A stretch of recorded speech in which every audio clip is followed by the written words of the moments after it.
भारताच्या पहिल्या व्यावसायिक प्रो स्टेज एलिट पुरुष सायकलिंग स्पर्धा या आंतरराष्ट्रीय सायकलिंग इव्हेंटचे अधिकृत चिन्ह आणि शुभंकराचे अनावरण उत्साही नागरिकांच्या उपस्थितीत करण्यात आले।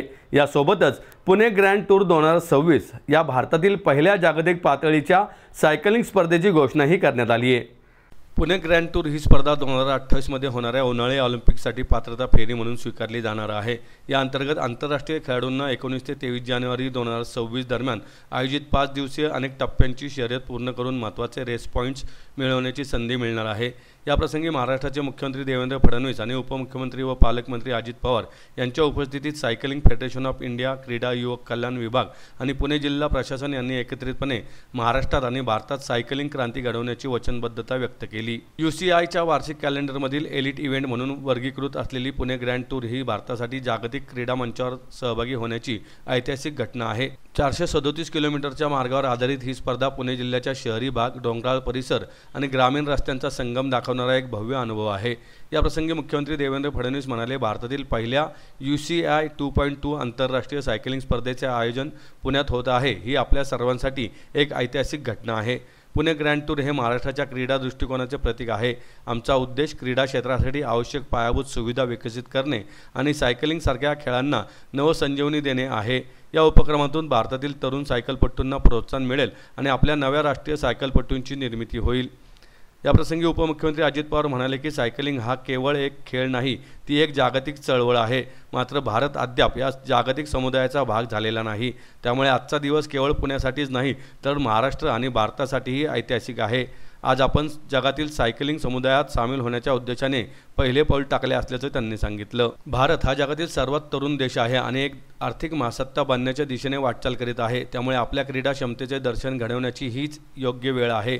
पुण्याचे जिल्हाधिकारी आणि पुणे ग्रँड टूरचे प्रभारी जितेंद्र डोडी म्हणाले, पुणे ग्रँड टूरमुळे भारत जागतिक सायकलिंग मंचावर एक धाडसी पाऊल टाकत आहे।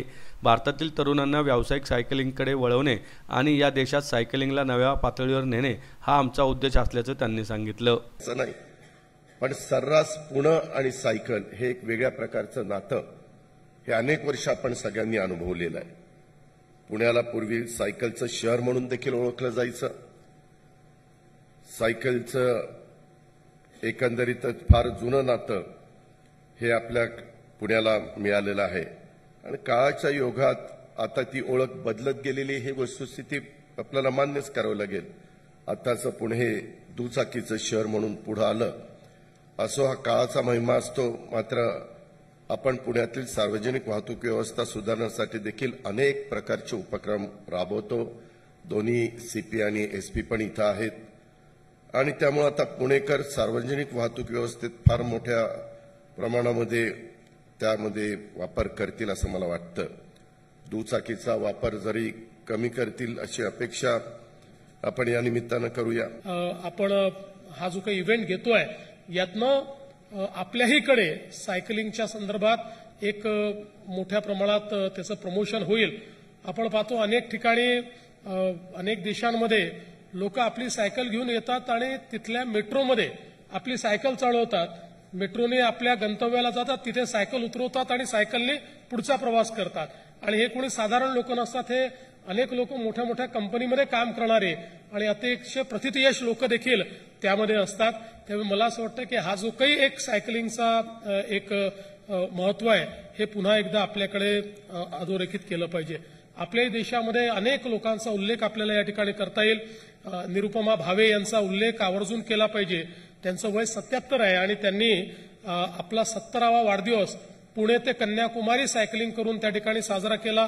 72व्या वाढदिवसाला पुणे ते जम्मू त्या गेल्या, 75व्या वाढदिवसाला पुणे ते कोलकाता त्या गेल्या आणि आता 77व्या वर्षी पदार्पण केल्यानंतरही आजही जवळपास रोज 26 किलोमीटरचं सायकलिंग हे त्या ठिकाणी करतात।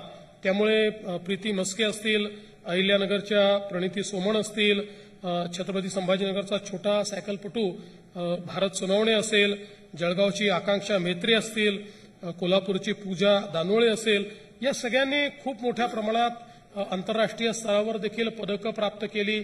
चांगल्या पद्धतीनं त्या ठिकाणी आपल्या देशाचं नावही मोठं केलं आणि सायकलिंगच्या क्षेत्राला देखील एक नवीन आयाम देण्याचा प्रयत्न या सर्वांनी केलेला आहे। आणि म्हणूनच मला असं वाटतं की ही अत्यंत महत्वाची गोष्ट आहे. खरं म्हणजे भारतामध्ये सायकलची एंट्री 150 वर्षापूर्वी झाली आणि एक काळ असा देखील आपण बघितलेला आहे की म्हणजे जेव्हा एंट्री झाली तेव्हा ती श्रीमंतांचीच ओळख होती. ज्याच्याकडे सायकल तो श्रीमंत होता. आणि असाही काळ आपण बघितलेला आहे की सायकल चालवण्याकरताही लायसन्स घ्यावं लागायचं किंवा सायकल विकत घ्यायलाही परवानगी घ्यावी लागायची. त्या काळापासून आज आपण या काळामध्ये येतोय की ज्यावेळी एक ग्रँड टूर आपण ऑर्गनाईज करतो आहोत आणि त्या माध्यमातून वर्ल्ड मॅपवर जागतिक नकाशावर आपण पुण्याला घेऊन चाललेलो आहोत. आणि म्हणून ही अतिशय मला असं वाटतं एक फार चांगलं ट्रान्सफॉर्मेशन आहे. आज खरं म्हणजे या निमित्ताने पुण्याचं जिल्हा प्रशासन असेल, आमचे विभागीय आयुक्त, जिल्हाधिकारी, आपले मुख्य कार्यकारी अधिकारी असतील, आपल्या दोन्ही महानगरपालिकांचे आपले आयुक्त असतील, आपल्या दोन्ही आपले सगळे पोलीसचे वरिष्ठ अधिकारी असतील, या सगळ्यांनी मिळून, कारण हा एक असा इव्हेंट आहे की ज्याच्यामध्ये जोपर्यंत मल्टिपल डिपार्टमेंट्स एकत्रित येऊन योग्य प्लॅनिंग करून त्याचं एक्झिक्युशन करत नाही तोपर्यंत हा त्या ठिकाणी संपन्न होऊ शकत नाही. आणि म्हणून या सगळ्यांनी अतिशय सुंदर कोऑर्डिनेशन केलं एक टीम म्हणून. आणि अर्थातच अजितदादा पालकमंत्री म्हणून त्याच्यामध्ये होते. एक टीम म्हणून अतिशय चांगल्या प्रकारचं प्लॅनिंग या ठिकाणी झालं. स्पोर्ट्स डिपार्टमेंट आपलं आहे, त्यांनी याच्यामध्ये अतिशय महत्वाची भूमिका आहे. PMRDA आहे. त्यामुळे या सगळ्यांचं मी अतिशय मनापासून या ठिकाणी अभिनंदन करतो. आणि मला विश्वास आहे की अतिशय यशस्वीपणे आपण हा इव्हेंट ऑर्गनाईज करू. ग्लोबल कॅलेंडरमध्ये हा इव्हेंट असल्यामुळे पुढच्या वर्षीपासून म्हणजे 2027 पासून, दिस इज 2026 इव्हेंट, 2027 पासून आपल्याला याचं प्रमोशन देखील करावं लागणार नाही. तर ग्लोबल कॅलेंडर प्रमाणे लोक स्वतः आपलं स्वतःचं कॅलेंडर प्लॅन करून पुण्यामध्ये या इव्हेंट करता येतील. आणि पुण्याची प्रॉपर्टी म्हणून पुणे ग्रँड टूर हा एक चॅलेंज आपल्याला पुढच्या काळामध्ये विकसित करता येईल. I would like to assure the Cycling Federation and the members of Cycling Federation that Pune has taken over this challenge, and I would like to assure you that the government of Maharashtra is totally backing the Pune team and will make it a great success, will create a great property for India. This will not be a property of Maharashtra, but it will be a property for India.